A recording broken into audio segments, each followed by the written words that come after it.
వర్షాభావ పరిస్థితులు చూస్తూ ఉంటే చాలా నిరాశాజనకంగా, రైతులకు తీవ్రమైనటువంటి మనోవేదన పడే విధంగా వర్షాభావ పరిస్థితులు ఉన్నాయి. ఇలాంటి పరిస్థితులు ఉన్నాయి అని గుర్తించే ఈ రాష్ట్రంలో ప్రత్యామ్నాయం వర్షాలు పడ్డా పడకుండా తెలంగాణ రాష్ట్రం అన్నపూర్ణ రాష్ట్రంగా అవతరించాలనే ఒక సదుద్దేశంతో ఈ రాష్ట్రంలో కాళేశ్వరం ప్రాజెక్టు కట్టడం జరిగింది. దురదృష్టవశాత్తు కాంగ్రెస్ పార్టీ అధికారంలోకి వచ్చిన తర్వాత ఒక దురుద్దేశంతో కాళేశ్వరం ప్రాజెక్టు ఒక నిరుపయోగమైన ప్రాజెక్ట్ అని చూపెట్టాలనే దురుద్దేశంతో దాదాపు 2 సంవత్సరాల నుంచి ఈ ప్రభుత్వం అధికారంలో వచ్చిన నాటి నుంచి కూడా పంప్స్ను ఆన్ చేయకుండా తెలంగాణ రాష్ట్రాన్ని కరువు రాష్ట్రంగా తీసుకెళ్లే దిశలో ఈ ప్రభుత్వం పనిచేస్తుంది అని చెప్పడానికి నిన్న రాష్ట్ర స్థాయి సమీకృత నీటి ప్రణాళిక యాజమాన్య కమిటీ సమావేశం జరిగింది. జనరల్గా సమావేశం ఏం జరుగుతుంది, ఏ ప్రాజెక్టులో ఎన్ని నీళ్లు ఉన్నాయి, ఉన్న నీళ్ళని ఎవరికి ఇవ్వాలి, ఏ పద్ధతుల్లో ఇవ్వాలని చెప్పి అక్కడ ఉన్నటువంటి అధికారులు ఆలోచన చేస్తారు. అందులో భాగంగానే మన వరంగల్ జిల్లాకు, వరంగల్ కానీ నల్లగొండ జిల్లా సంబంధించినటువంటి ఎస్ఆర్ఎస్పి ఫేజ్ 2 అలొకేషన్ నిల్ నిన్న చూపెట్టినటువంటి గణాంకాల్లో మనకు ఒక్క చుక్క కూడా నీటి కేటాయింపు లేదు. ఎందుకంటే ఎల్ఎండిలో నీళ్లు లేవు, శ్రీరామ్ సాగర్ ప్రాజెక్టులో నీళ్లు లేవు, కాబట్టి మేము నీళ్లు ఇవ్వలేము అని మాటలు చెప్పి చేతులు దులిపే పరిస్థితులలో ఈరోజు రాష్ట్ర ప్రభుత్వం ఉన్నది. దయచేసి మీ కక్ష, మీ పట్టింపు అన్నీ కూడా కేసీఆర్ గారి మీదనే పెట్టి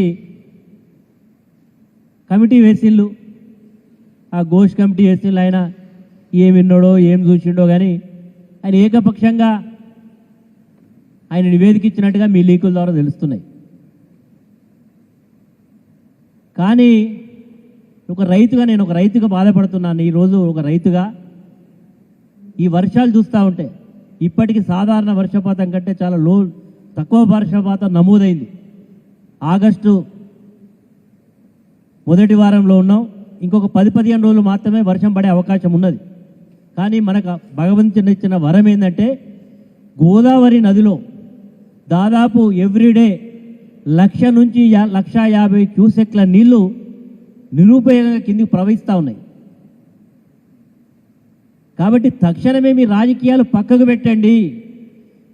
మిమ్మల్ని రైతులు నమ్మి, మీ మాటలు నమ్మి 2 లక్షల రుణమాఫీ చేస్తారని ఆశపడి 15,000 రూపాయల రైతు సాయం కింద రైతు బంధిస్తారని, బోనస్ ధరిస్తారని ఆశపడి ఓట్లేసిన పాపానికి రైతు బంధుకు రామ్ రామ్ చేసిళ్ళు, రుణమాఫీ కొద్దిమందికి చేసి కొద్దిమంది ఎగ్గొట్టిళ్ళు. చివరికి మీరు ఏమి ఇవ్వకపోయినా నీళ్ళు ఇస్తానని బతుకుతారని అనుకుంటే అవి కూడా ఇవ్వకుండా కుట్ర చేస్తూ ఉన్నారు. ఎందుకంటే మీకు రైతుల మీద ఇంత కక్ష? రేవంత్ రెడ్డి అంటాడు నేను రైతు నాయకుడిని, రైతుని అంటాడు.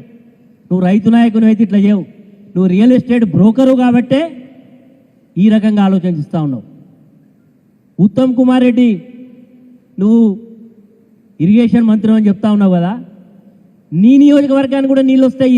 ఈ యొక్క శ్రీరామ్ సాగర్ ప్రాజెక్టుల నీళ్ళు, అదేవిధంగా మానేరు నుంచి, లోవర్ మానేరు నుంచి నీ నియోజకవర్గానికి కూడా నీళ్ళు వస్తాయి, నీ నల్లగొండ జిల్లాకు కూడా వస్తాయి. అక్కడ ప్రజలు నిన్ను నమ్మి ఓట్లేసిన పాపాని కాను వీళ్ళు ఇంత కక్ష రైతుల మీద కగుతున్నామని చెప్పి అడగాల్సిన పరిస్థితి వచ్చింది. ఎందుకు చెప్తున్నామంటే ఈరోజు ప్రతిపక్ష పార్టీగా మీరు చేస్తున్నటువంటి దుర్మార్గాలను సభ్య సమాజానికి తెలియజేయాల్సిన బాధ్యత మా మీద ఉన్నది. మీరు ఇంత దుర్మార్గంగా వ్యవహరిస్తూ ఉన్నారు. రైతులతో ఈరోజు రైతుల యొక్క జీవితాలతో ఆడుకుంటా ఉన్నారు. కాబట్టి తక్షణమే రాజకీయాలు పక్కకు పెట్టి కేసీఆర్ గారి మీద ఏమైనా కక్ష సాధింపు చర్యలు చేయాలంటే వేరే రకంగా చేసుకోండి. కానీ రైతులను అడ్డం పెట్టి ఎందుకు చేస్తూ ఉన్నారని ఈరోజు ప్రశ్నిస్తూ ఉన్నాం. తక్షణమే మోటార్లు స్టార్ట్ చేయండి, మా పంట పొలాలకు నీళ్ళు ఇవ్వండి, మా రైతులను ఆదుకోండి, రైతుల మొక్కాలలో ఆందోళన చూడకుండా చేయండి. మీకు ఓట్లేసిన పాపానికి ఏందండి, యూరియా దొరకది. యూరియా కొరకు రోజు ఒక ఆధార్ కార్డు పట్టుకపోతే ఒక యూరియా బస్సు వస్తుంది. ఇంత దౌర్భాగ్యమైన పరిస్థితా? ప్రజలు మిమ్మల్ని అధికారంలో ఇచ్చిన పాపానికి ఇంత కష్టపడాలనా, ఇంత గోసపడాలనా అని ఈరోజు రైతులు మాట్లాడుకునే పరిస్థితి వచ్చింది. రైతులు ఆందోళన చెందే పరిస్థితి. అదేవిధంగా మన జిల్లాలో కూడా ఉన్నది దేవాదుల ఎత్తిపోతల పథకం. దాని సంగతి కూడా చూస్తే అంతంత మాత్రంగానే ఉన్నది. ఈరోజు దేవాదుల ప్రాజెక్టు అదేమో పిల్లర్ ఇరిగిందనో ఏదో అయిందనో మీరు డ్రామాలు చేస్తున్నారు. నిన్న చెప్తాడు డ్రామారావు అని. అసలు డ్రామా ఎవరు చేస్తున్నారంటే రేవంత్ రెడ్డి చేస్తూ ఉన్నాడు. దేవాదుల ఎత్తిపోతల పథకానికి సంబంధించినటువంటి మరి ఎక్కడైతే పంపౌదులు గోదావరి నదిలో ఒడ్డి ఉన్నటువంటి మోటార్లు ఇప్పటికీ పూర్తి స్థాయిలో నడవడం లేదు. దేవాదుల అక్కడ ఇంటేక్ వెల్ నుంచి స్టార్ట్ అయ్యి బీంగన్పూర్కి వస్తే బీంగన్పూర్ నుంచి ఒక పంపు రామప్పకు పోతుంది, ఒకటి మరి సలివాగ్ ప్రాజెక్టుకి వస్తుంది, మరొకటి మరి గన్పూర్ నియోజకవర్గంలో ఉన్నటువంటి ప్రాంతానికి వస్తుంది. ఇట్లా చర్యల వరకు పోతాయి. ఈ రోజు వరకు కూడా పూర్తి స్థాయిలో మోటార్లు నడవడం లేదు. ఎందుకంటే పూర్తిగా డిపెండ్ అయ్యేది గన్పూర్ కానీ జనగామ కానీ ఇవన్నీ పాలకుర్తి కానీ ఇవన్నీ ప్రాంతాలు దేవాదుల లిఫ్ట్ ఇరిగేషన్ మీదనే ఆధారపడి వ్యవసాయం చేస్తున్నారు. ఈరోజు ఈ జిల్లాలో 2 మంత్రులు ఉన్నారు. ఎన్నడైనా సమీక్ష చేసిలా మీరు? ఎన్ని నీళ్ళు వస్తున్నాయి, ఎన్ని మోటార్లు నడుస్తున్నాయి, ఎన్ని క్యూమెక్స్ల నీళ్ళు వస్తున్నాయి? నాకు తెలిసి 73 క్యూమెక్స్ల నీళ్లు రావాల్సి ఉంటే బీంగన్పూర్కు 57 క్యూమెక్స్ల వాటర్ వస్తున్నది.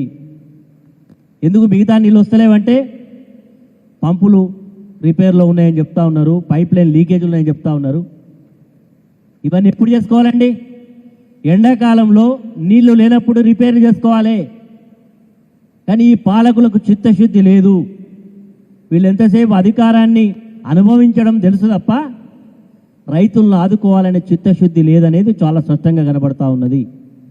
కాబట్టి ఇప్పటికైనా ఈ జిల్లాలో ఉండేటువంటి శాసనసభ్యులు, గౌరవ మంత్రులు, పార్లమెంట్ సభ్యులు మీకు ప్రజలు ఓట్లేసి గెలిపించిళ్ళు.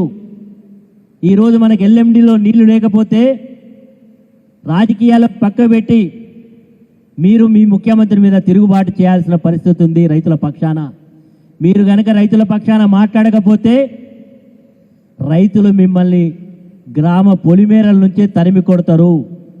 రైతులను మీరు ఆషామాషిగా తీసుకుంటా ఉన్నారు. రైతులంటే మీకేంది, నోరు నేలు వాళ్ళు, అడగలేని వాళ్ళు, వీళ్ళకేం తెలుసు అని అనుకుంటా ఉన్నారు.